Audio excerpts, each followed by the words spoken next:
Alors, bienvenue à la troisième thématique de la journée, les leviers et les défis d'une gouvernance intersectorielle. Nos deux premières conférencières, je vais les introduire.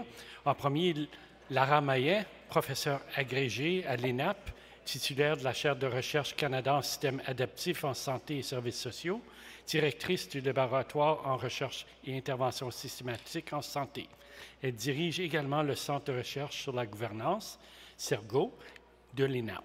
Son expertise porte sur l'adaptation, la transformation et la complexité des systèmes de santé, avec un accent sur l'équité et l'accessibilité. Et Lara nous joint à distance, virtuellement. Bienvenue.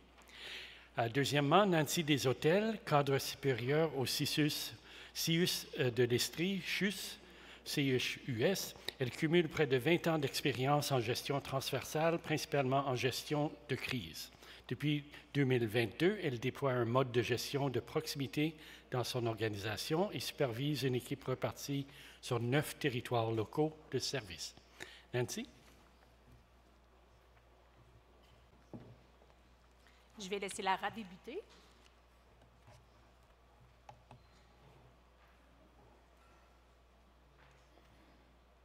La parole est à toi, ma chère. On te voit. Est-ce que c'est bon? Vous m'entendez? Oui.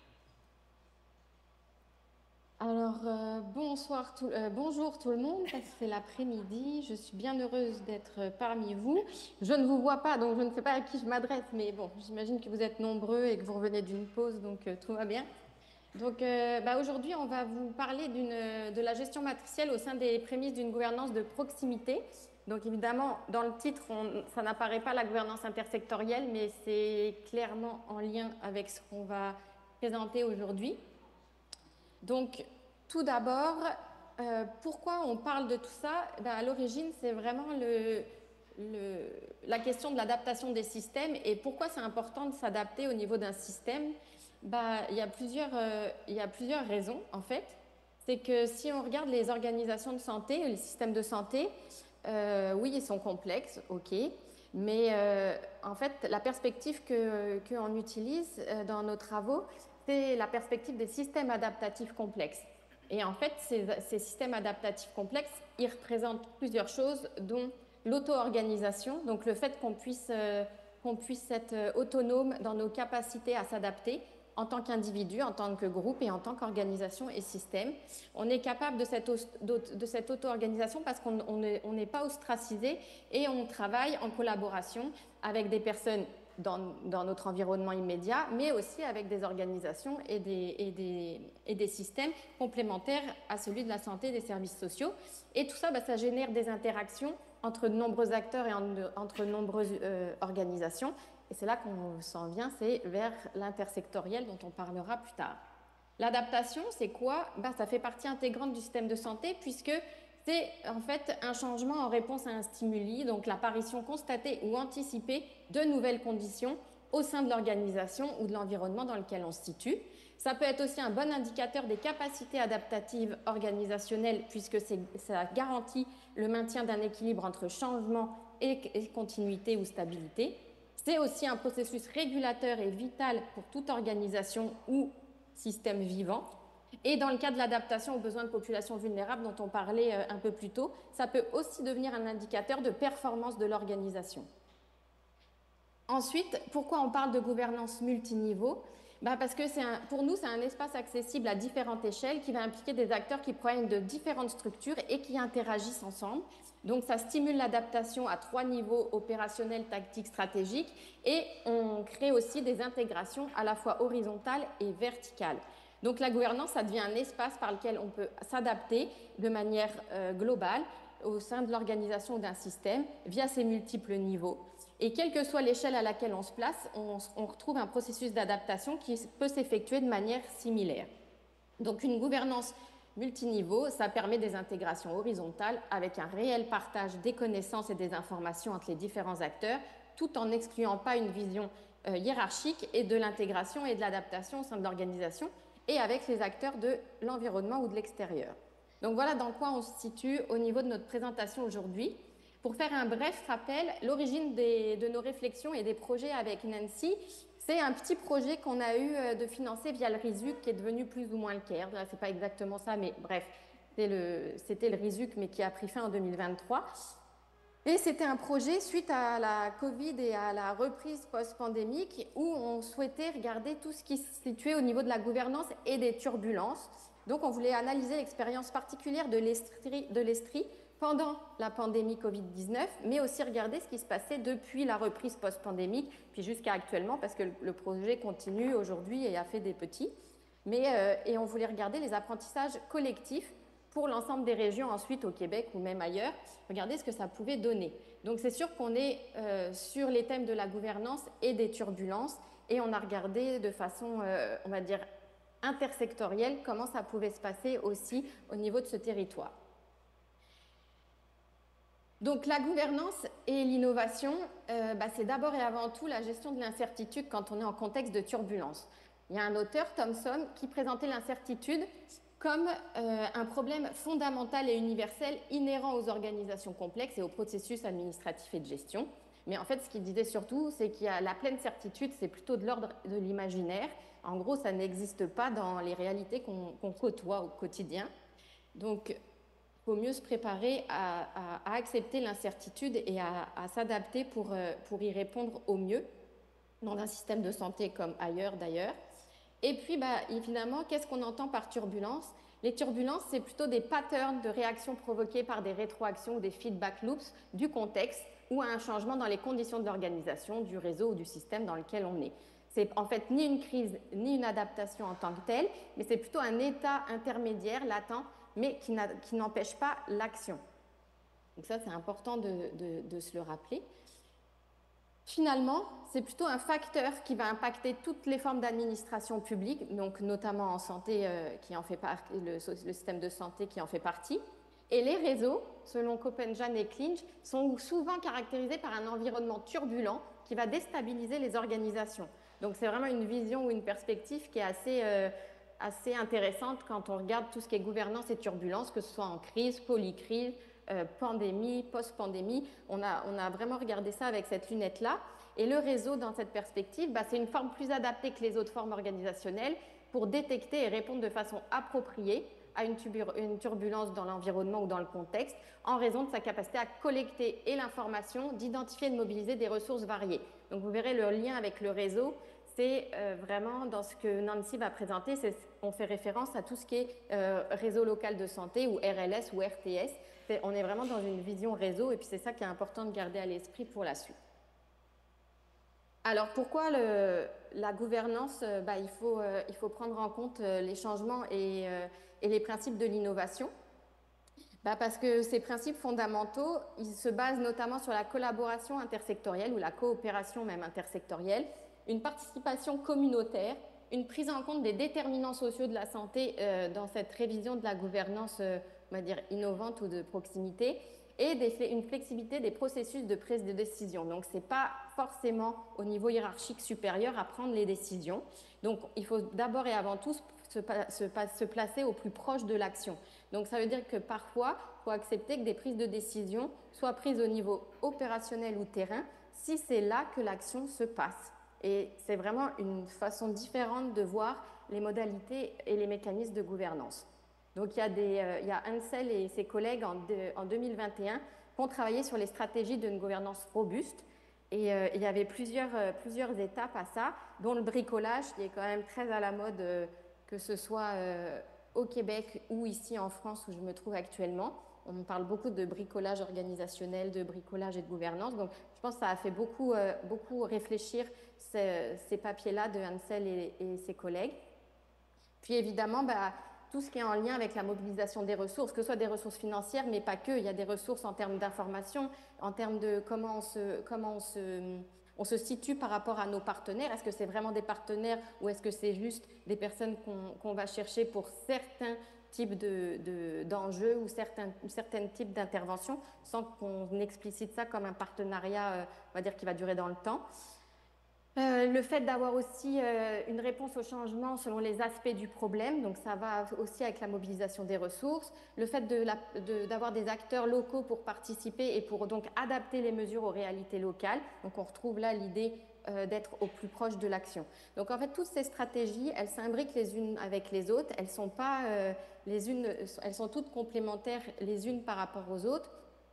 Et on les retrouve, on en retrouve pas mal de prémices, en tout cas, dans le cas à l'étude aujourd'hui. Donc tout ça pour arriver à notre contexte provincial québécois, pourquoi on parlait en plus de turbulences ou de perturbations, c'est qu'en plus d'être en reprise post-pandémique, on s'est retrouvé dès 2022 avec des annonces des grandes orientations, avec les prémices du projet de loi 15, et finalement en décembre 2023, la loi sur la gouvernance du système de santé et l'apparition de la nouvelle agence Santé Québec. Donc tout ça pour dire qu'on passait d'une crise sanitaire avec un système qui était déjà pas, on peut pas dire qu'il était très en forme, et qui est passé par cette crise sanitaire, et qui ensuite on se retrouve en situation de réforme, et avec un nouveau joueur et une distribution des pouvoirs à haut niveau, donc entre le ministère et Santé Québec, qui vont impacter évidemment ce qui va se passer au niveau décisionnel hiérarchique, mais aussi au niveau des territoires et au niveau de la distribution des pouvoirs, que ce soit au niveau local, territorial ou provincial. Tout ça pour arriver au principe de subsidiarité. Je suis sûre que tout le monde a appris à le dire depuis décembre 2023 correctement. Donc, il faut dans notre esprit appuyer les actions intersectorielles autour de ce principe. C'est important parce que ça reprend exactement l'idée de la prise de décision au plus proche de l'action. En tout cas, c'est ça qui était dans l'esprit de ce terme. Est-ce qu'il est utilisé et appliqué comme ça? Je ne me prononce pas maintenant. Et la gestion de proximité, les proximités, l'autonomie locale, les boucles d'escalade informées, l'efficacité, la pertinence en lien avec la gestion de proximité, paraît comme quelque chose en tout cas, c'est très mis de l'avant. Est-ce que c'est utilisé à bon escient?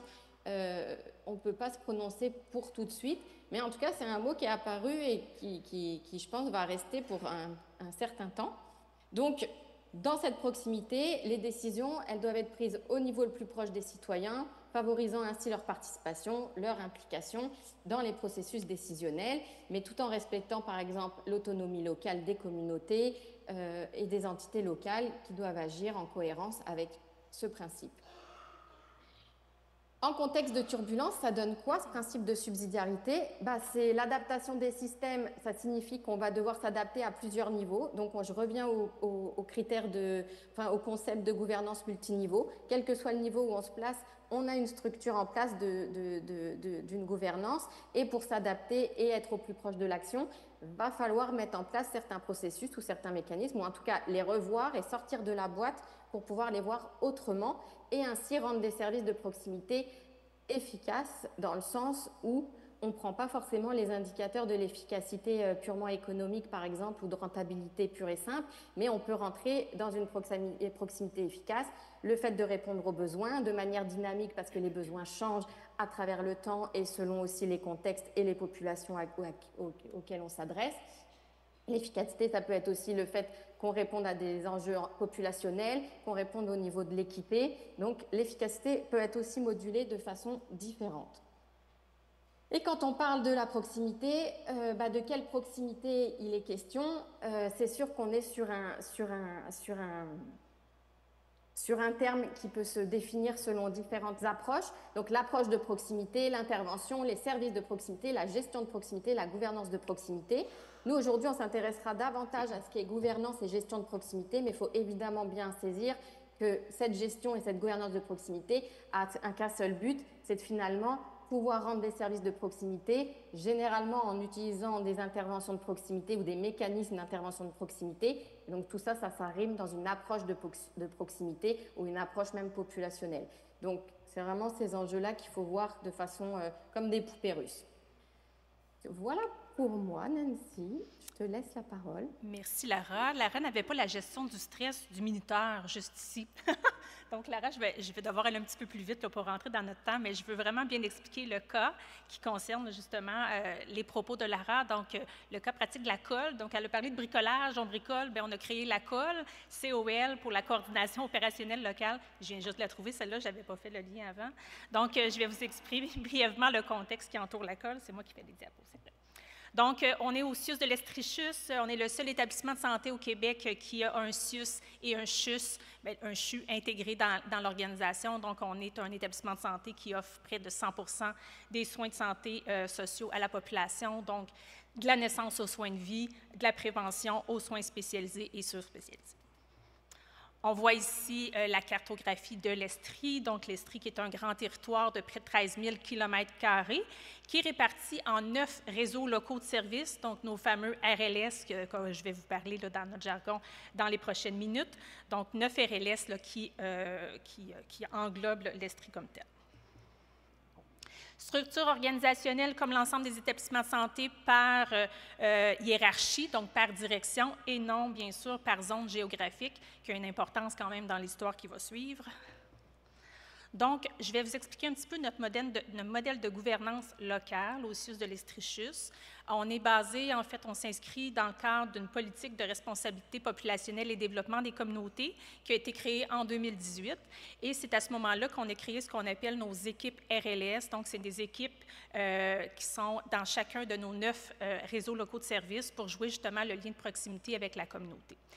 Les équipes sont composées d'un cadre supérieur, d'un organisateur communautaire, d'une conseillère en communication et d'un hors-cadre qui connaît bien le territoire puis qui agit surtout dans un cadre politique ou stratégique. Dans mon cas, moi, je suis gestionnaire désigné, par exemple, du RLS Memphremagog.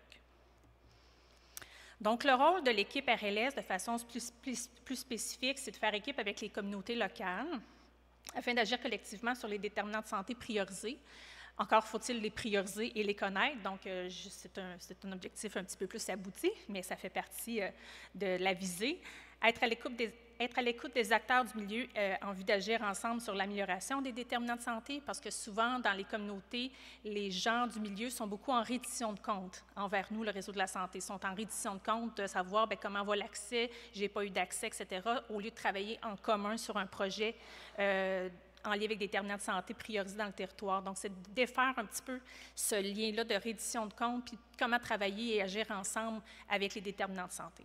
Et agir comme agent de liaison à propos des enjeux aussi et de besoins observés sur le territoire. Par contre, à ce modèle de proximité-là, créé en 2018, il manquait quand même quelque chose qui était quand même essentiel au sein de cette équipe, et c'est ce qu'on a créé au niveau de la coordination opérationnelle locale. En fait, on voyait qu'il y avait déjà, depuis entre autres 2015, une lourdeur dans la résolution des enjeux locaux, donc une moins bonne concertation des acteurs locaux, une autonomie décisionnelle qui était quand même réclamée par certains gestionnaires dans le milieu, une attente, bien sûr, très forte aussi de la communauté, des partenaires dans le milieu pour avoir une instance locale puis avoir un représentant, une porte d'entrée pour parler au milieu de la santé. Et bien sûr, comme Lara le mentionnait, toutes les orientations ministérielles là, qui sont arrivées dans les dernières années ont fait en sorte qu'on a créé en 2022 un déploiement de coordination locale dans 5 RLS pour commencer la phase 1. Puis, on a poursuivi le déploiement en 2024 pour vraiment couvrir l'ensemble du territoire. Donc, aux équipes RLS, dont je vous ai parlé de la composition tout à l'heure, on a ajouté à ce moment-là un gestionnaire qui est un coordonnateur de la coordination opérationnelle locale et son co-gestionnaire médical. Notre défi, il est tout un, c'est d'intégrer une gestion matricielle, donc par territoire d'RLS, plutôt que par direction, en fait, par offre de service, comme on est habitué avec une structure hiérarchique conventionnelle comme on la connaît. Concrètement, en quelques mots, qu'est-ce que la COL, coordination opérationnelle locale? C'est vraiment de travailler à l'amélioration de la coopération, de la concertation avec les différents acteurs du milieu, les chefs de service, entre autres, ainsi que de la cohérence afin de soutenir la fluidité des trajectoires sur le territoire. Puis quand on parle de trajectoire, on est vraiment pré, par, post-hospitalisation. On veut vraiment couvrir large. C'est la valorisation de la maîtrise des opérations qui apporte de la valeur aux usagers. Donc, on a parlé du principe de subsidiarité, ça fait partie de la valeur de la colle. Et toute la reconnaissance locale du milieu, des besoins vraiment des usagers de ce milieu-là, puis le renforcement de l'autonomie décisionnelle et de favoriser l'adaptation à la réalité du territoire qui peut être très différente d'un territoire à l'autre dans l'Estrie au complet. Donc, c'est une instance, finalement, locale qui est coordonnée, qui est animée par un coordonnateur, un gestionnaire coordonnateur, en cogestion médicale, pour vraiment favoriser la résolution de problèmes. On est vraiment dans une perspective de résolution de problèmes, d'amélioration des processus pour, comme on le mentionnait, vraiment une prise de décision le plus près possible des opérations pour rapidement trouver une solution à une problématique. Et à ce moment-là, ils jouent un rôle assez important dans l'équipe RLS avec leur arrivée. Ils contribuent de par leur connaissance beaucoup plus fine et spécifique des enjeux sur le terrain et des opportunités internes. Ils amènent vraiment à soutenir des réflexions stratégiques à des réalités du terrain, enrichir la lecture des membres de l'équipe RLS justement du territoire et contribuer à l'atteinte des objectifs de la politique de développement, responsabilité populationnelle et développement des communautés. Donc, c'est bien sûr que quand on parle, la thématique, c'est les leviers, les défis de la gouvernance de proximité à la création d'instances locales, bien, c'est toute l'application du principe de subsidiarité nous amenait à vouloir développer un nouveau modèle de gestion qui avait justement ce principe-là au cœur de sa démarche. C'est important pour nous vraiment de travailler sur une cogestion administrative et médicale pour vraiment impliquer l'ensemble des acteurs partie prenante dans une résolution de problèmes locaux sur le terrain et d'avoir vraiment une vision systémique des trajectoires populationnelles et pas seulement hospitalières. Beaucoup de défis dans la gouvernance intersectorielle, entre autres toute la notion de confusion des rôles et responsabilités quand on parle de gestion matricielle, donc de voir à comment bien faire comprendre là, les intervenants à ce niveau-là. Bien sûr, une grande résistance culturelle, un choc de culture, un peu de passer d'une hiérarchie, d'une gestion hiérarchique à matricielle. Donc, c'est toute la notion de lâcher prise des directions, lâcher le contrôle pour donner vraiment à ce moment-là toute la flexibilité et l'autonomie nécessaires aux équipes dans le comment, donc de circonscrire les orientations pour laisser faire le comment sur le terrain. Et bien sûr, toute la notion de l'hospitalocentrisme qui est persistant quand même dans nos organisations. Je vais passer vite sur cette diapo-là, étant donné le temps qui file, mais c'est un schéma qu'on se servait au fur et à mesure du déploiement pour voir, bien, y a-t-il des éléments qui manquent quand on dit, bien, par exemple, il y avait de la confusion, la deuxième ligne, bien, c'est peut-être parce que notre élément de vision, nos objectifs n'étaient pas clairs, qu'il fallait travailler là-dessus, ou mal compris, donc on se servait de ça, mais après analyse, Lara et moi, on dit, bien, même si toutes les cases étaient remplies, bien, c'est très, très linéaire comme structure, alors que nous, on travaille sur pas juste un changement de structure, mais vraiment à un autre niveau, plus collectif et territorial. Donc, c'est plus complexe que ce changement de culture-là. Donc, c'est vraiment un modèle expérientiel et évolutif jusqu'à maintenant, puis on est en train de le développer là aussi là, par la suite. Lara qui continue. Lara, pour ton information, il ne reste pas beaucoup de temps. Mais le temps s'ajoute au fur et à mesure. Hein, il y a comme... Je sais pas, il y a comme de la magie. Est-ce que vous m'entendez? Est-ce que vous m'entendez? Oui, on t'entend. Donc, je vais aller vite.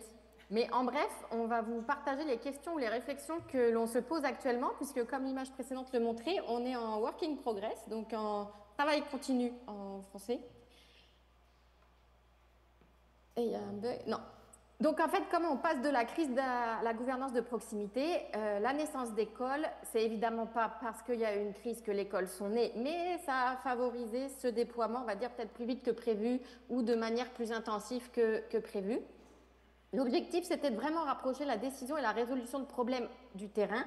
C'est une gestion basée sur la matrice territoriale et la cogestion médico-administrative, avec un ancrage dans une vision contemporaine de la gouvernance territorialisée ou la gouvernance locale territorialisée. Donc, il faut bien comprendre que, par contre, entre la vision stratégique et la réalité opérationnelle, il y a quelques petites tensions, voire des paradoxes de temps en temps. Donc, la proximité, elle est prônée dans les discours, mais elle est difficilement incarnée encore dans les pratiques quelles qu'elles soient d'ailleurs. Hein.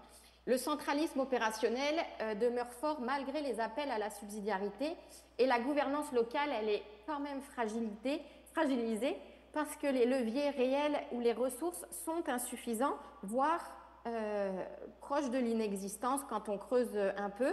Et ça ne veut pas dire que les gens ne veulent pas ou n'ont pas la motivation pour à tous les niveaux, mais ça demande tellement un changement au niveau de la structure et au niveau de la façon de faire qui est ancré quand même bien dans le corps, je dirais, de l'organisation, que de sortir du cadre et penser que la gouvernance n'appartient plus juste au sud de l'Estrie, mais à l'ensemble du territoire avec une vision vraiment plus intersectorielle, ça pose des enjeux, ça pose des questions, puis ça pose même des enjeux interpersonnels et personnels.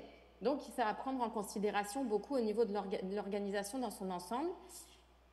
Les liens avec les travaux sur la gouvernance qui se passent actuellement, en fait, la COL, elle est en lien avec les gestionnaires du territoire, les responsables d'installation et les membres de l'équipe RLS. Donc, oui, c'est un acteur clé dans cette actualisation de la gouvernance, mais ce n'est pas le seul, loin de là. C'est un lien dans une vision de territoire, puisqu'il représente quand même ce COL ou cette COL, la vision SUS et communautaire de cette partie du RLS. Ça peut influencer et on a tout à gagner à lui confier un certain pouvoir ou certains pouvoirs, bref, il y a une petite faute mais c'est pas grave, confier des pouvoirs dans une perspective locale, donc la connaissance des leviers, bien connaître les enjeux du terrain, développer un lien de confiance qui est généralement bâti sur d'autres liens que cette personne ou que les personnes entretenaient avant. En proximité relationnelle, on est davantage à l'interne, mais il faut développer l'externe si on veut vraiment parler de gouvernance territorialisée et locale et intersectorielle.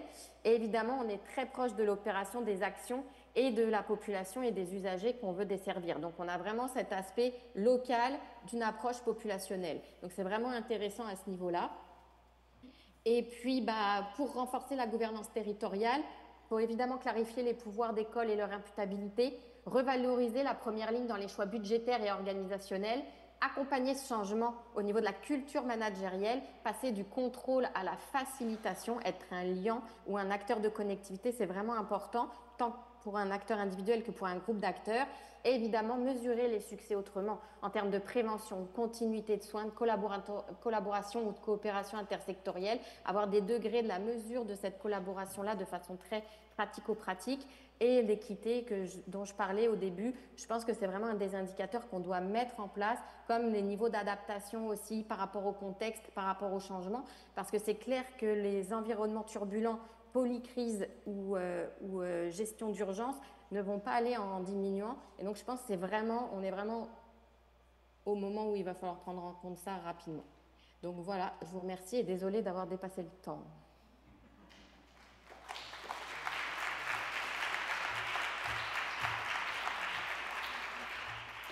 Alors, merci beaucoup à Lara et Nancy. Notre prochaine conférencière est Isabelle Ruellan, professeure à l'École de travail social de l'Université du Québec à Montréal, chercheuse régulière au Centre de recherche et de partage de savoir Interaction et au CIUS du nord de l'île de Montréal. Ses recherches portent sur l'intervention collective et la collaboration intersectorielle pour réduire les inégalités sociales. Elle s'intéresse aussi à la co-création des méthodologies avec les citoyens et citoyennes.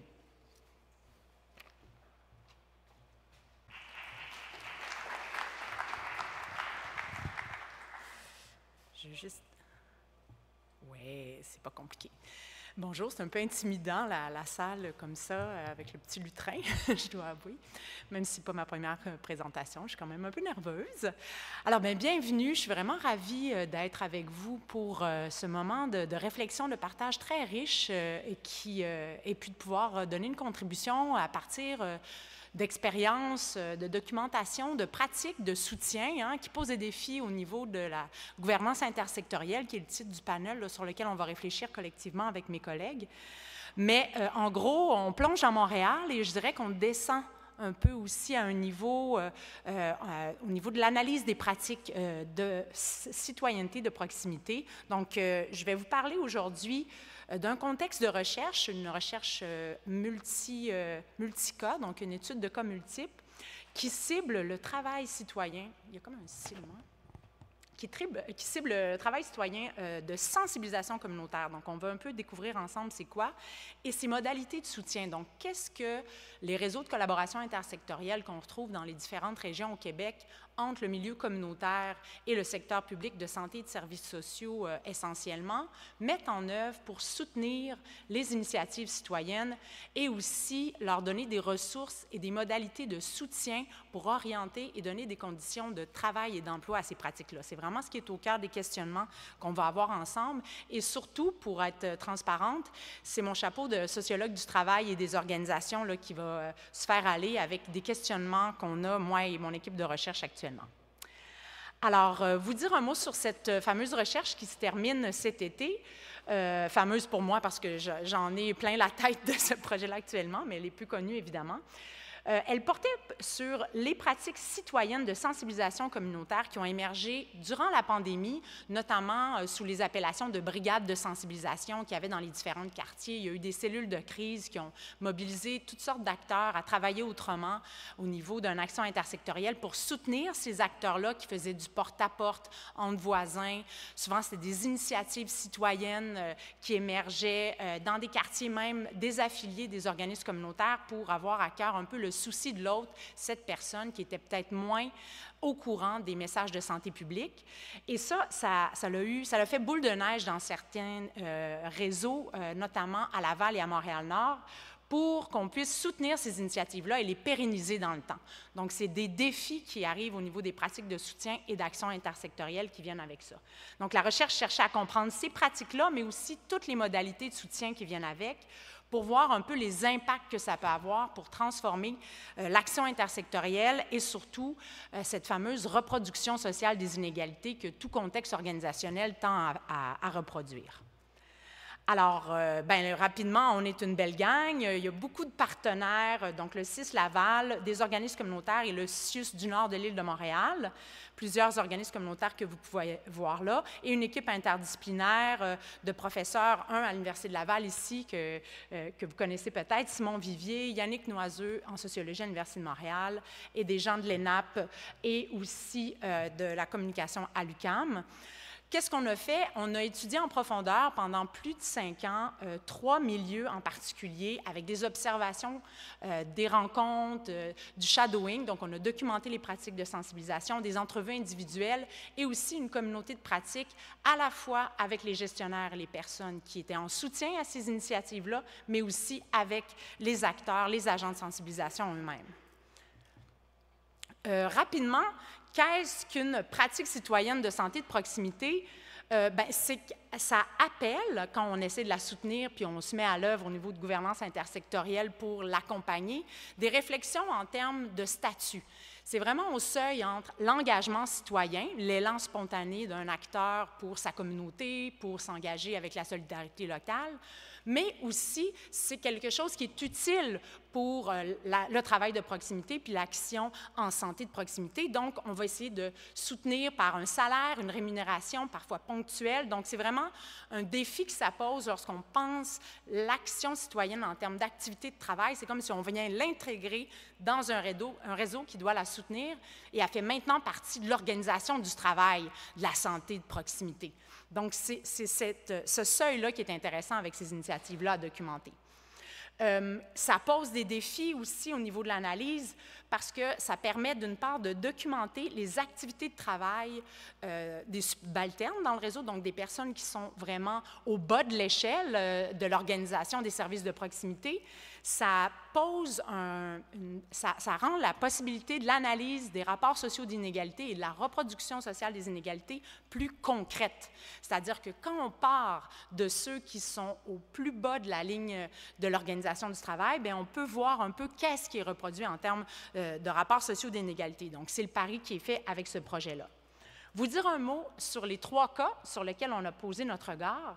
D'une part, l'équipe de sensibilisation communautaire du CIUS du nord de l'île de Montréal, qui a eu la phase 1 que vous voyez là, sur la diapo, c'est vraiment la phase durant la pandémie. Donc, on a des équipes qui vont mobiliser des citoyens, des personnes avec des contrats assez précaires pour jouer un rôle de sensibilisation dans les quartiers.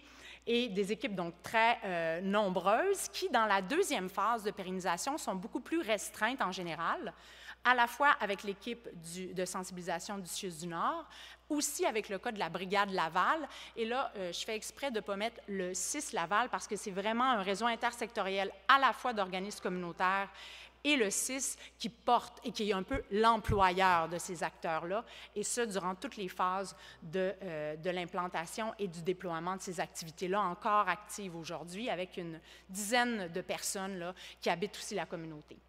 On a un exemple champ gauche avec Woodstock, qui est un organisme communautaire qui a aussi porté une brigade de sensibilisation qui est encore active aujourd'hui, qui nomme les Super Voisines. Donc, c'est le petit bout rouge là, que vous pouvez voir sur la carte qui fait partie du nord de l'île de Montréal, où là, on a eu plusieurs phases de cette brigade-là, mais l'essentiel pour vous dire, c'est que c'est les mêmes personnes qui sont encore à l'œuvre depuis 5 ans en termes d'action dans la communauté et qui habitent aussi la communauté.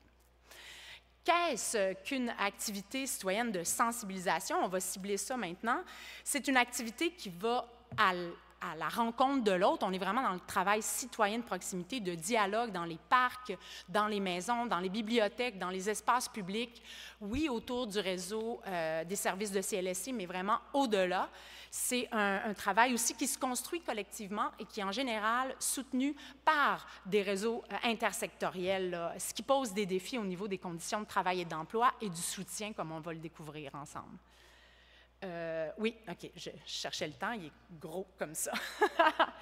Ah, il y a comme un petit défi de... Ah, voilà. Donc, c'est qui les personnes qui sont ces fameux citoyens travailleurs, hein, qui posent leur action, leur activité dans une perspective non professionnelle, hein, fondée sur des savoirs territoriaux et expérientiels? En général, c'est des personnes âgées entre 20 et 50 ans. On en a rencontré plus de 30.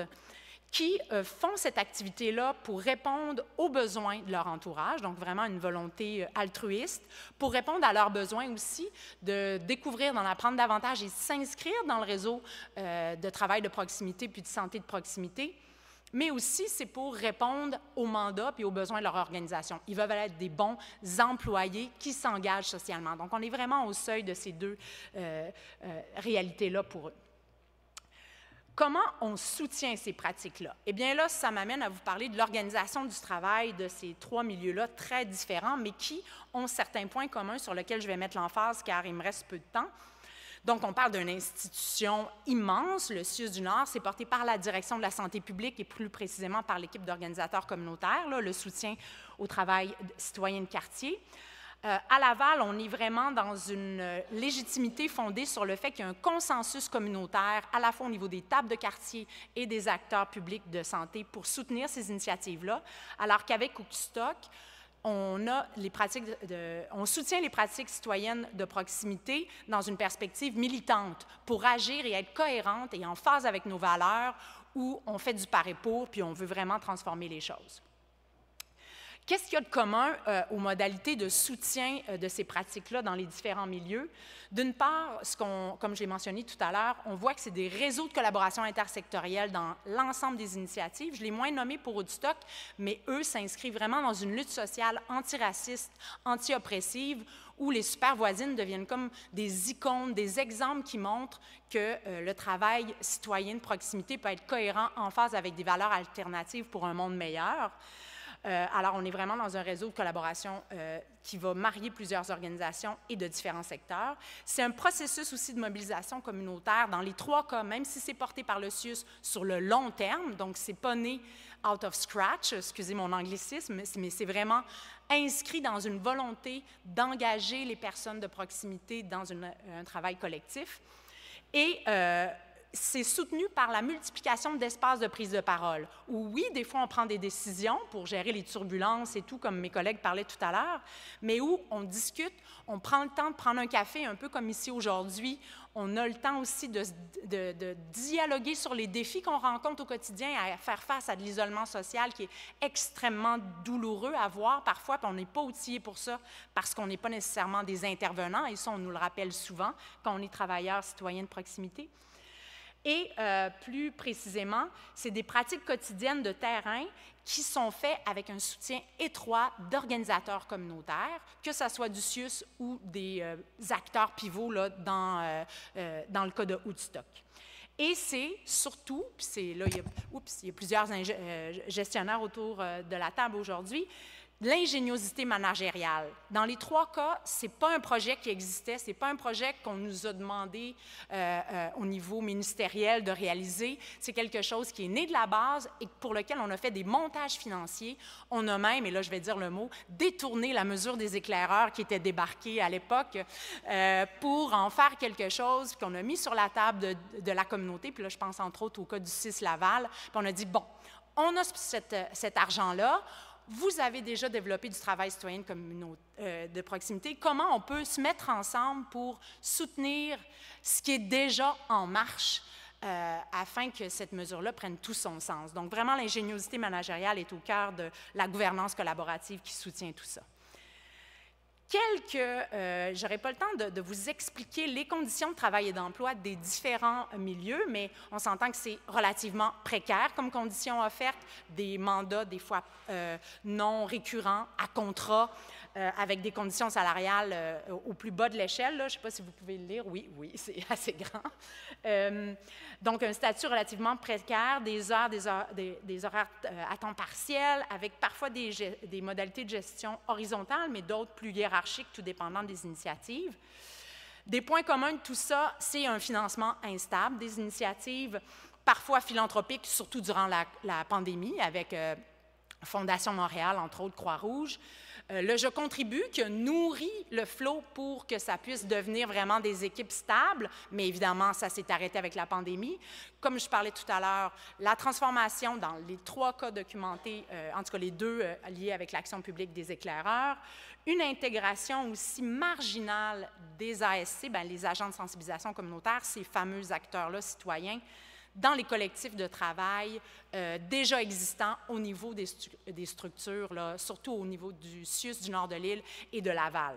C'est-à-dire que, par exemple, le syndicat, on a informé le syndicat de l'existence des travailleurs qui nomment agents communautaires lors de notre recherche pour savoir un peu jusqu'à quel point ils les prennent en compte. Donc, on est dans la précarisation vraiment et une absence surtout, puis c'est sur ça que j'aurais un petit questionnement à vous partager, une absence de passerelle vers un emploi permanent. Contrairement, par exemple, à quelqu'un qui est animateur social et il devient organisateur communautaire ou autre, dans le cas du travail citoyen de proximité, on n'a pas pensé, vu que c'est né dans l'urgence, à cette perspective-là plus de carrière. Différents paradoxes.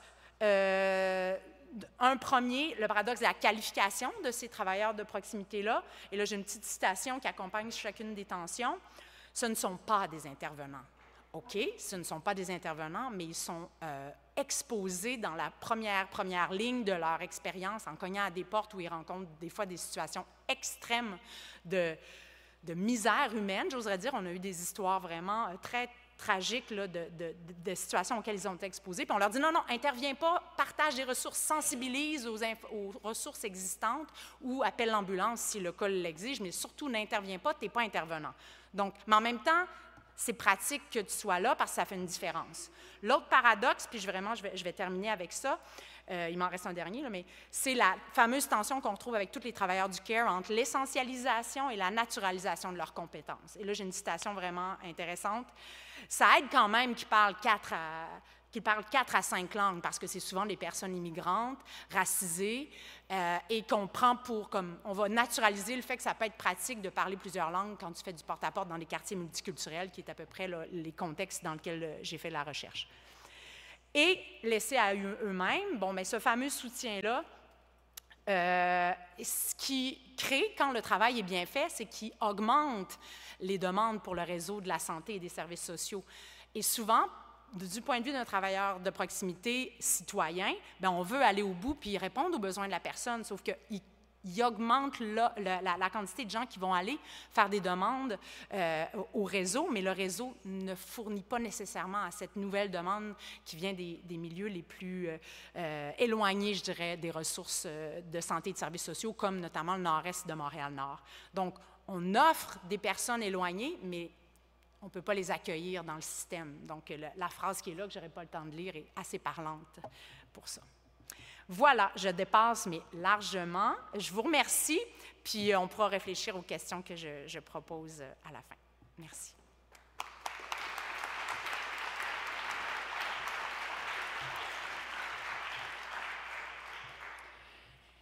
Merci. Notre prochaine conférence est renforcer l'identité professionnelle pour optimiser la collaboration interprofessionnelle et intersectorielle. Je vais inviter Yasmine Frika. Elle est étudiante en doctorat à l'Université de Laval, pas de Laval, et à Vitam, Centre de recherche en santé durable. Ergothérapeute, elle étudie la construction de l'identité professionnelle et son influence sur la collaboration interprofessionnelle et intersectorielle, notamment chez les ergothérapeutes québécois et français. Elle a coordonné la phase 2 du projet Archimède sur la colocation interprofessionnelle en première ligne. Yasmine?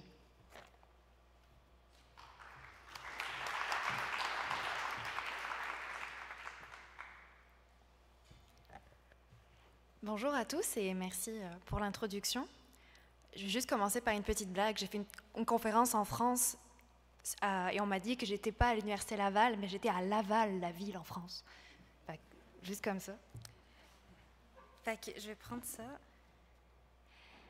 Donc, je vais commencer en fait par vous parler un peu de collaboration interprofessionnelle parce que c'est le cœur un petit peu de mon sujet.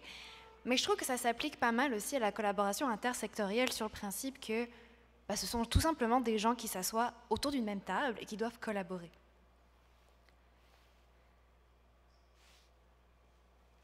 Pardon avec le piton.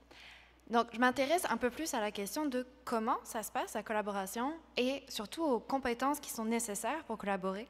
Fait que je ne vais pas le présenter en détail, mais ça, c'est issu du consortium pan-canadien pour l'interprofessionnalisme en santé, donc les compétences qui sont essentielles. Puis, je m'intéresse en particulier à deux compétences, celle de la clarification et la négociation des rôles, et celle du leadership collaboratif. Au niveau de la clarification et la négociation des rôles, en fait, ça veut dire qu'il faut être en mesure de définir son propre rôle et de se positionner un petit peu dans l'équipe. Ça implique en fait que tout le monde connaisse les rôles des professionnels qui sont dans l'équipe, mais aussi d'arriver à discuter de qui fait quoi, à quel moment, dans quel but. Et aussi, forcément, qu'il y ait donc ces espaces pour pouvoir communiquer. Au niveau du leadership collaboratif, finalement, c'est la question d'arriver à prendre des décisions collectivement puis de partager le pouvoir de façon égalitaire.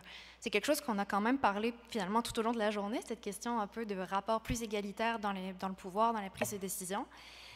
Sauf que ça implique en fait de valoriser les expertises de chacun et que chacun se sente capable finalement de participer aux décisions.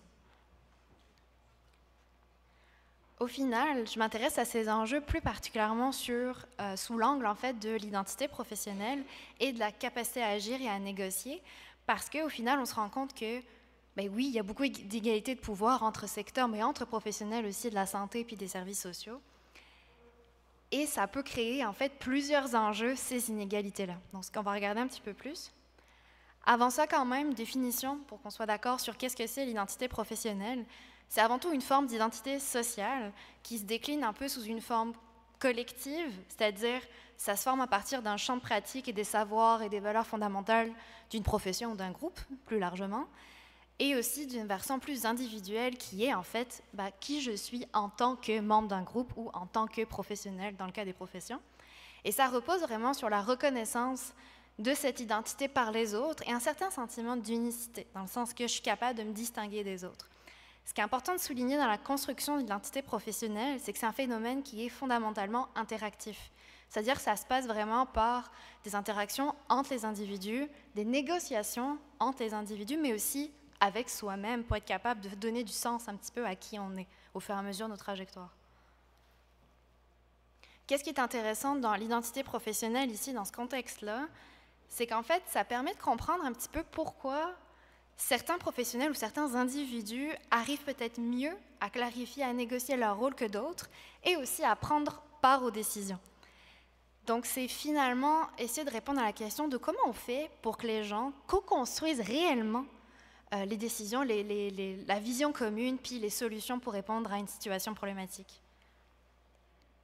Donc, je base aujourd'hui mes réflexions sur 2 projets en particulier. Donc, ma thèse, déjà, d'une part. Donc, très rapidement, en fait, je fais une étude de cas qualitative multiple, en fait, entre des ergothérapeutes français puis des ergothérapeutes québécois. Et je m'intéresse vraiment à, justement, la construction de l'identité professionnelle des ergothérapeutes et comment ça influence le développement de leur capacité d'action. Et c'est principalement des entrevues auprès d'ergothérapeutes français et québécois. J'en ai vu 18 au Québec, 15 en France, et aussi des observations de rencontres interprofessionnelles. Et le deuxième aussi, un projet Archimède, que j'ai passé été beaucoup impliquée dans ce projet-là. Et c'est globalement l'évaluation, en fait, d'un modèle interprofessionnel en première ligne en GMF, qui reposait un peu sur une évaluation économique et qualitative. Puis aujourd'hui, je me base un petit peu plus sur la question de l'interprofessionnalisme, qui fait partie, en fait, des résultats qualitatifs, où on a aussi fait beaucoup d'entrevues avec les professionnels qui travaillaient au GMF et aussi des acteurs clés impliqués dans l'implantation du projet. Je vais me concentrer plus donc sur les enjeux d'identité professionnelle donc au sein des équipes. On va dire qu'il y a 3 défis majeurs identitaires qui sont reliés en fait à tout simplement la construction de l'identité. Donc être capable de se définir par rapport aux autres et d'être connu et reconnu par les autres. Pour se définir et se définir par rapport aux autres, je les mets un petit peu ensemble, mais pour se définir, l'enjeu quand même est d'être capable, en tant que personne, membre d'un groupe aussi, d'expliquer qu'est-ce qui est important pour soi et d'être capable de définir ses rôles et ses activités de façon générale. Par exemple, des ergots français ont de la difficulté parfois à clarifier vraiment qu'est-ce qui est important puis à l'expliquer de façon spécifique aux autres. La question de se définir par rapport aux autres, c'est plutôt, qu'est-ce que je fais par rapport aux autres membres de l'équipe? Quelle est ma contribution spécifique, mon positionnement dans l'équipe, dans ce contexte-là? Et l'idée, c'est que plus le champ de pratique en fait, d'un professionnel est vaste, plus en fait, il y a de possibilités pour se positionner et ça ramène quand même beaucoup de complexité.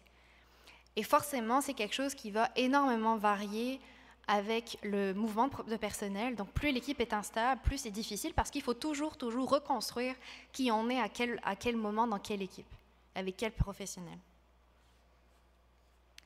Le troisième point, c'est vraiment la question d'être connu, reconnu par les autres.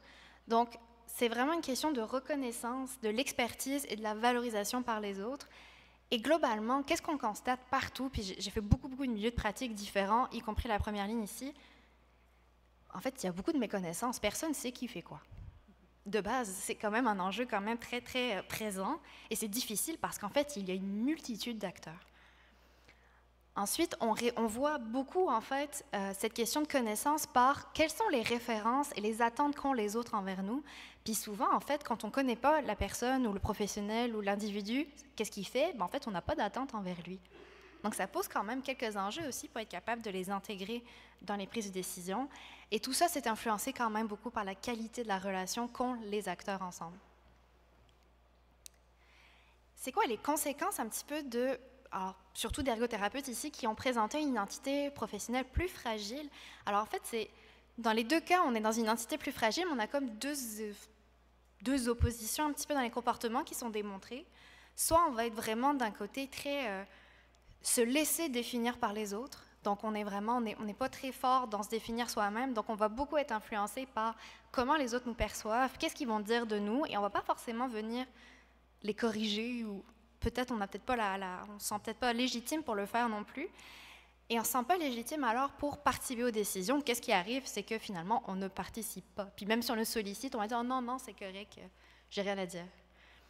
L'autre penchant, le temps passe extrêmement vite, l'autre penchant, c'est qu'on peut aussi avoir des personnes qui sont trop centrées sur revendiquer leur place. Dans ce cas-là, on est centré plutôt sur soi, sur plutôt un besoin identitaire d'être connu, reconnu, plutôt que sur en fait, le sujet de la collaboration qui serait peut-être plus la population, l'usager. Et dans ce cas-là, on arrive aussi à des définitions de rôles et de tâches un peu plus rigides parce qu'il y a vraiment une question identitaire derrière de qui je suis et reconnaissez-moi. Là-dedans, il y a des enjeux très interpersonnels et individuels, mais aussi des influences beaucoup plus larges sur l'identité professionnelle et la capacité d'action. Et je parlerai surtout au niveau des groupes. Donc, globalement, je vous ai parlé tantôt de l'activité plutôt collective aussi. Et c'est vraiment cette question, en tant que groupe dans lequel j'appartiens, à quel point les rôles sont clairs, les valeurs, les savoirs sont bien définis, quels sont les objectifs, la contribution du groupe, mais aussi à quel point c'est visible pour les autres, à quel point c'est connu. Et là, je parle en plus dans le cas de professions qui sont quand même des professions très structurées, mais imaginons en collaboration intersectorielle avec d'autres groupes comme des organisations plus communautaires, des citoyens, etc. Peut-être moins cette appartenance aussi, cette structure du groupe. Au niveau de la capacité d'action collective, donc ça dépend beaucoup de l'homogénéité et de la délimitation de l'identité, mais aussi globalement de la structuration. Qui représente ces groupes-là? Y a-t-il des syndicats, des ordres professionnels, des associations qui vont défendre les droits, etc. Et aussi la représentation au sein des instances de gouvernance, c'est-à-dire à quel point ils sont présents dans les instances qui prennent des décisions. J'ai plus beaucoup de temps, donc je vais me permettre de passer plus rapidement là-dessus parce qu'en fait, ces influences socioculturelles et historiques, on en a parlé quand même pas mal aujourd'hui, avec en fait toute cette hiérarchie de la légitimité perçue des savoirs, de la valorisation des expertises, mais aussi de comment on considère les besoins des usagers. On en a parlé beaucoup dans la thématique précédente. Mais du coup, cette hiérarchie-là, qui est très, très ancrée, très historique, très lointaine aussi, enfin très ancienne plutôt, ça va se concrétiser dans l'organisation des offres de services et leur financement. Jean-Pierre en parlait ce matin, justement, donc c'est vraiment des répercussions là-dessus. Et aussi sur la gouvernance, qui est vraiment de répondre à cette question, qui est à un poste décisionnaire pour représenter les enjeux et les intérêts de chaque partie prenante. Puis je vais terminer sur les implications pour la collaboration intersectorielle. De dire déjà que les secteurs, finalement, se sont composés de groupes inégaux avec des structures, des identités et des capacités d'action collectives qui sont très variables. Donc, ça va forcément se répercuter un peu sur quoi les individus vont pouvoir un peu se rapporter, les repères qu'ils ont pour pouvoir prendre leur place. Et donc, il est important de porter attention à la représentativité des groupes au sein des concertations intersectorielles. Qu'est-ce que je veux dire par là? Mettons, je vais prendre l'exemple d'une équipe interprofessionnelle, par exemple. Si autour de la table, on a l'ergo, le médecin, le physio, ensuite on a 2 gestionnaires, on a la direction, on a tout ça, mais qu'on a un citoyen, un usager, ils sont tous présents, mais est-ce qu'il n'y a pas un enjeu de représentativité ici sur un petit peu, le citoyen peut se sentir un petit peu tout seul par rapport à tout ce monde-là? Ensuite, il ne s'agit pas... Le temps augmente? C'est bizarre. Il ne s'agit pas forcément d'inclure, mais aussi de définir des attentes, des responsabilités et des rôles pour chaque partie prenante. C'est-à-dire qu'on se rend compte que les attentes et la définition des rôles, c'est quand même très important pour définir un peu aussi plus largement les rôles. Donc, important de définir ça et enfin d'aller augmenter les interactions pour développer des relations de confiance. Je reviens à ce que j'ai dit au départ. L'identité professionnelle, c'est quelque chose qui se construit par les interactions et en fait, tout simplement par des gens qui discutent régulièrement ensemble. Et c'est nécessaire de développer cette confiance, ce respect mutuel, quelque chose de très relationnel ici. Donc ça fait beaucoup de sens avec tout ce qu'on entend depuis aujourd'hui, toute la journée sur la gestion de proximité, le fait en fait de mettre les différents acteurs ensemble autour de la table dans leur communauté, justement pour qu'on puisse développer ces relations-là et renforcer des identités. Et je vous remercie beaucoup de la présentation.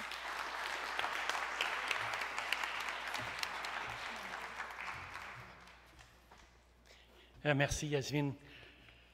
La co-création, un noble objectif, mais ambitieux. Les enjeux et possibilités dans le contexte de collaboration intersectorielle. Voilà le titre de la conférence d'Andrew Freeman. Il est professeur agrégé à l'École de sciences de la réadaptation de l'Université Laval, chercheur régulier à Vitam et membre de l'Institut d'éthique appliquée. Il est également directeur pratique de la Fédération mondiale des ergothérapeutes.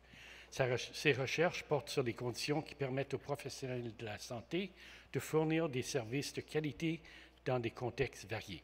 Andrew?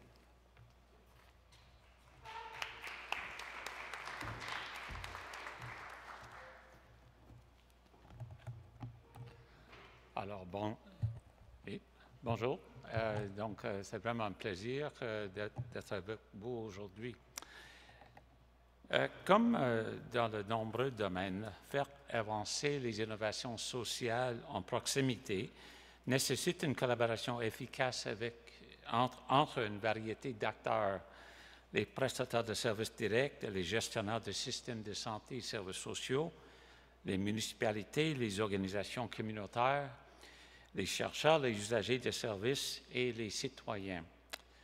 Plus précisément, cette collaboration repose sur la co-création, également appelée co-construction ou coproduction dans certains domaines.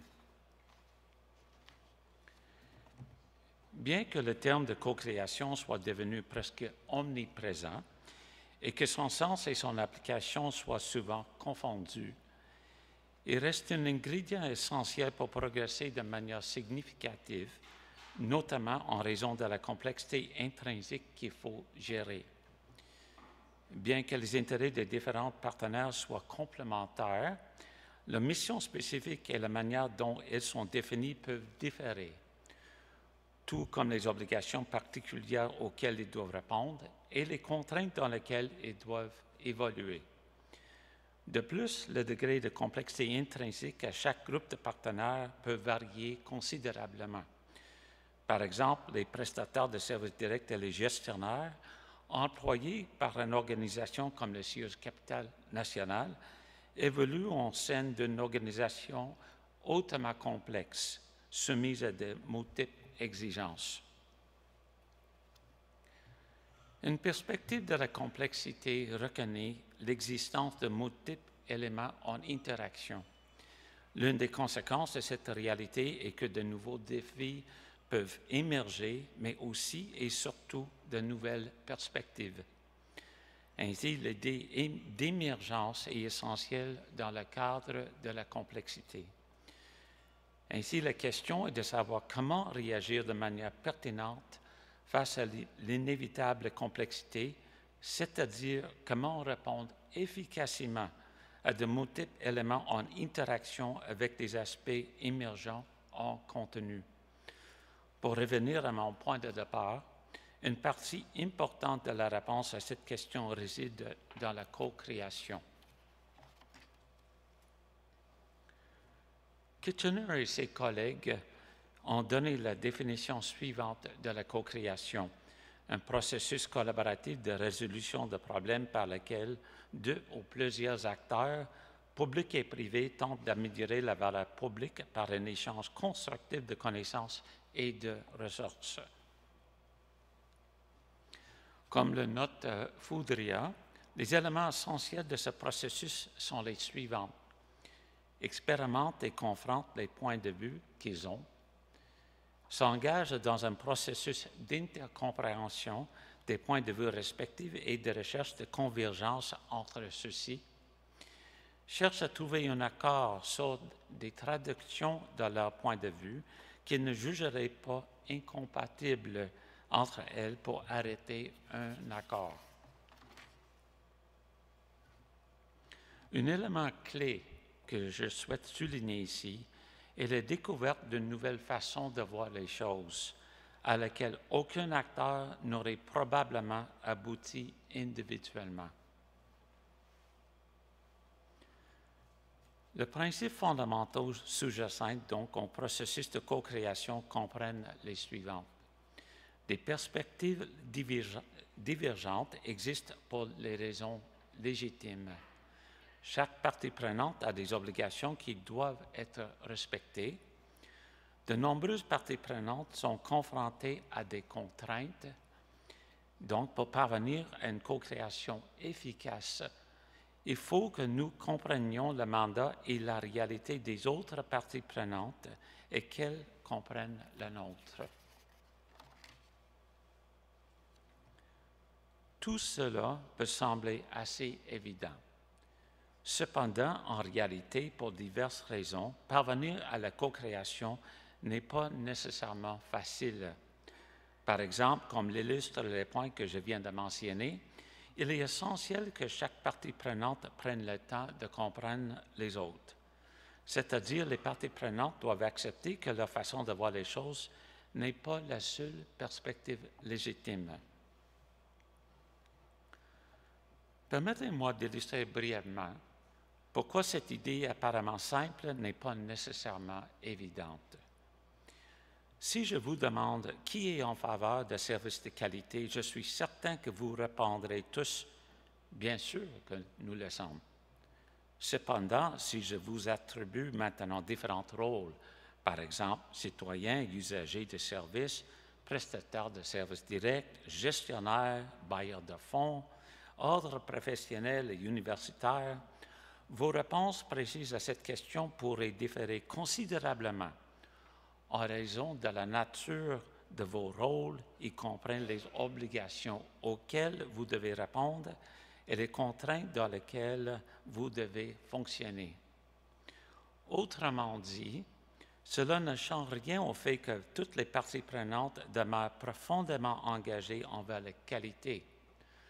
Néanmoins, quel processus peut être utilisé pour parvenir à un consensus sur ce que cela signifie? Plus tôt, j'ai mentionné que la co-création est un processus nécessaire face à la complexité intrinsique du système, dont l'une des caractéristiques est l'émergence constante de nouvelles compréhensions en raison des multiples éléments qui évoluent en interaction les unes avec les autres.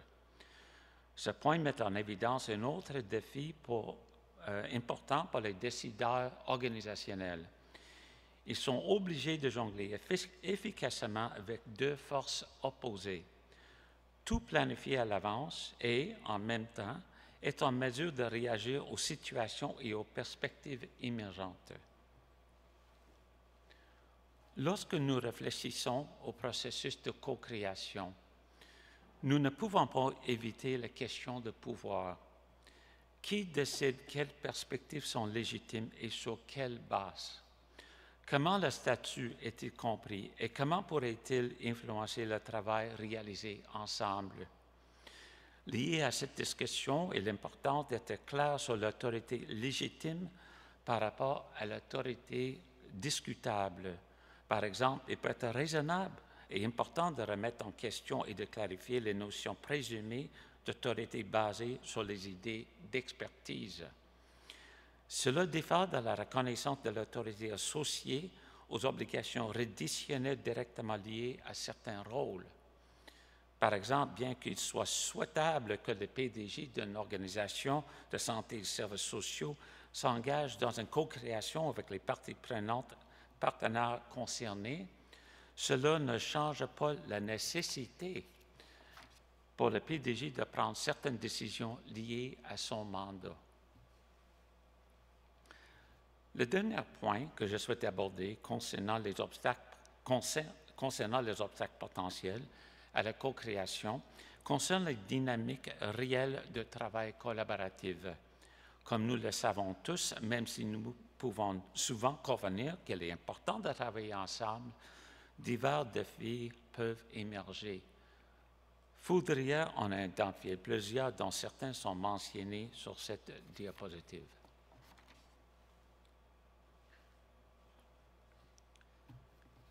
Après avoir abordé l'importance de la co-création et certains des obstacles à sa réalisation, je conclurai en mentionnant 2 points pour aller de l'avant. Tout d'abord, il est utile d'avoir un processus structuré pour accompagner les parties prenantes. Avec certains collègues, nous avons développé une série d'étapes permettant d'avancer vers une décision partagée qui sont illustrées sur cette diapositive et la suivante. Comme vous pouvez le constater, la première priorité dans ce processus est d'assurer une compréhension mutuelle claire des mandats, des obligations et des contraintes.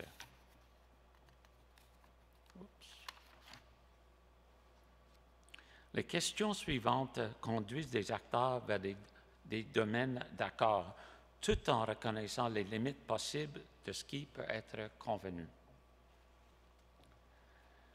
Et dans le même esprit, ces questions invitent chaque partie prenante à réfléchir avec qui elle devrait co-créer avant de simplement avancer seule. Un point connexe est-ce que nous convenons que la co-création, c'est un processus essentiels, il est important de reconnaître les valeurs et compétences sous-jacentes qui y sont associées. En d'autres termes, nous ne pouvons pas présumer que les différentes parties prenantes ont nécessairement eu l'occasion de développer ces compétences. Ainsi, les expliciter peut également être utile pour atteindre cet objectif. Vous pouvez voir quelques exemples de ceux-ci sur cette diapositive et les deux suivantes. Par exemple, en ce qui concerne les savoir-faire, il faut être capable de gérer des demandes multiples qui sont parfois conflictuelles. Et en ce qui concerne les savoir-être, on peut citer par exemple la résilience et la flexibilité. Donc, merci beaucoup pour votre attention et bon symposium. Merci.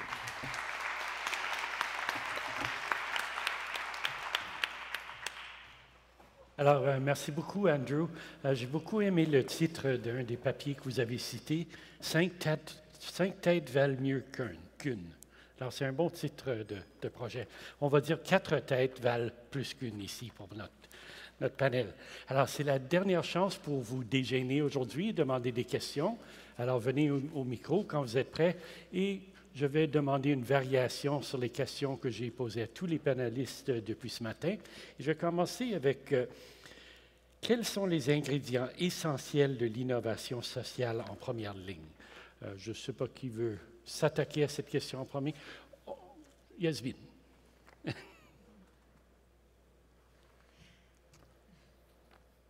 C'est pas simple d'aller ouvrir la discussion. Voilà. En effet, beaucoup de soutien ici.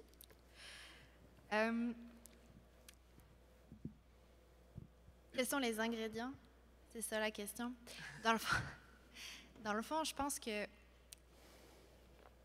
la première chose pour innover, pour moi, c'est créer des espaces, en fait, pour que les acteurs puissent venir discuter ensemble. Mais ça demande de trouver une façon d'aller rejoindre les acteurs. Parce que, en fait, c'est extrêmement difficile de connaître tous les acteurs qui peuvent être plus ou moins, qui peuvent être en fait impliqués dans délivrer des soins, des services sociaux de santé et plus même. Et du coup, je trouve qu'il y a une vraie question à se poser à la fois dans le groupe, d'être capable d'aller chercher les bonnes personnes, mais aussi les individus eux-mêmes, membres de groupe, d'arriver à se rendre visibles. Donc, je vais m'arrêter sur cette idée et voir si d'autres veulent compléter un peu cette réponse-là. Oui, Nancy. J'avais aussi en tête d'y aller avec l'espace dédié. Je pense que c'est important de laisser la place, laisser la parole, en fait, à ces personnes-là, justement pour laisser émerger cette innovation-là. Il y a un déménagement en cours. Maintenant, on peut vous voir. Qu'on soit visible. Mais en même temps, tu le mentionnes un petit peu, la notion de pouvoir, d'autonomie décisionnelle. Donc, c'est sûr que s'il y a cet espace-là, mais il n'y a aucune légitimité ou pouvoir, autonomie qui va ressortir de ces innovations-là, bien, à ce moment-là, on tourne un peu en rond puis il ne se passera pas grand-chose. Donc, il faut aussi un changement de posture. Puis là, je vais parler dans le cas au niveau de la coordination opérationnelle locale. Il y a beaucoup d'initiatives locales qui se font avec les gestionnaires sur le terrain par rapport à une situation problématique. Ils vont se rencontrer, ils vont être innovants par rapport à une solution, mais la posture ou la structure actuelle ne leur permet pas toujours, des fois oui, ou des fois oui, mais dans un délai quand même assez considérable, de faire cette innovation-là. Donc, ça prend un changement de posture au niveau, entre autres, de la structure ou des gestionnaires et d'être un gestionnaire, non pas, puis aussi dans toute la compréhension, on a parlé beaucoup de top-down aujourd'hui, puis de bottom-up, ça aussi c'est important, mais aussi d'une posture de gestionnaire dans un lâcher-prise, de lâcher un petit peu le contrôle pour être un facilitateur et un accompagnateur des équipes du terrain, mais aussi les équipes du terrain pour aussi qui parlent puis qui proposent des choses aussi en place. Isabelle? Bien, je pourrais compléter avec, puis dans la préparation qu'on a eue collectivement, dans la réflexion, j'ai posé la question, qu'est-ce qu'on entend vraiment par innovation? Tu sais, je pense que c'est important de réfléchir et pour moi, ça a un sens, le mot social qui est associé à innovation, en ce sens où ça propose d'agir sur les rapports sociaux d'inégalité. C'est un peu mon leitmotiv, mais donc c'est une envie de faire les choses autrement, où chacun a sa place, dans comment il veut faire les choses et voir les services de première ligne, dans ce qui nous concerne ici. Puis si je peux voir une chose qui est essentielle, si je prends les expériences sur lesquelles je boucle une recherche actuellement, c'est de regarder ce qui s'est fait, parce qu'on peut facilement considérer ou juger une pratique ou une modalité de gouvernance comme innovante, alors que peut-être que ça s'est fait il y a d'autres années autrement. Donc, de pas négliger le fait de regarder qu'est-ce qui se fait ailleurs et autrement avant d'affirmer l'innovation, parce que ce réflexe, vu que c'est tellement un mot, on ne peut pas être contre la vertu, l'innovation, c'est bon en soi. Peut-être que si on voit que ça s'est inscrit dans une histoire, puis là, je pense à des organismes communautaires qui regardaient le CIUS, puis qui disaient « Oui, mais c'est parce qu'on fait ça depuis 40 ans, nous autres, là, puis vous appelez ça des innovations. » Donc, c'est tout en lien avec cette réflexion-là, je pense qu'il faut se poser le regard. Là. C'est une belle voix, ça. Mais on a aussi tendance à réinventer la roue. Oui. Voilà, la fameuse roue, exact. Okay. Andrew? Mais ça peut sembler terriblement banal, mais la connaissance de l'autre, je suis souvent frappé comment c'est une condition qui n'est pas satisfaite. Et je vais vous donner un exemple très rapide. J'ai animé une discussion dans ma profession au niveau canadien entre les différentes parties prenantes dans la profession, ça fait des années, en utilisant le processus que je vous ai montré. Et à la fin de la journée, les sous-groupes m'ont dit mais Andrew, finalement, on n'a pas avancé trop dans le processus. On est arrivé un peu à l'étape 5. Et j'ai dit, parce que qu'est-ce qu'on a réalisé et qu'on ne connaît pas l'autre, vraiment. Et c'était un processus de découverte. Donc, la différence entre se poser qu'on comprend l'autre versus de vraiment comprendre l'autre, c'est une autre étape. Et souvent, qu'est-ce que j'ai observé? C'est l'ingrédient manquant, parce que sans ça, c'est terriblement difficile d'avancer. Donc, ça, c'est mon expérience. Et Yasmine, reviens sur ta présentation. C'est difficile d'innover si on ne se connaît pas nous-mêmes ou si les autres ont des perceptions différentes. Oui. Alors, élaborez sur cette idée que je vous ai lancée.